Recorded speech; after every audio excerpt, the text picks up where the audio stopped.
Dans cette concession automobile, 18% des ventes sont liées à la prime à la casse. À peu près un client sur 5 donc se sépare de son véhicule de plus de 10 ans pour venir acheter une voiture moins polluante. Il empoche au passage 1 000 €. L'arrêt de cette mesure en décembre aurait représenté un gros manque à gagner.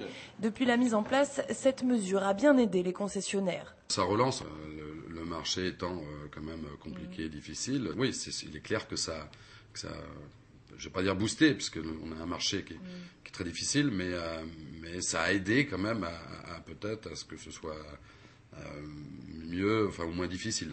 Le client bénéficiaire de la prime doit acheter un véhicule émettant moins de 160 grammes de CO2 au kilomètre. Jean-Louis est venu chercher une voiture neuve.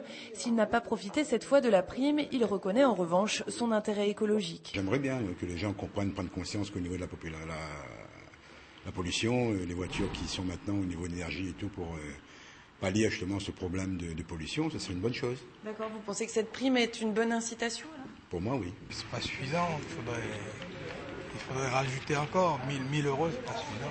Au total, en 9 mois, 330 000 Français ont touché la prime. Si celle-ci est prolongée, elle pourrait en revanche être dégressive.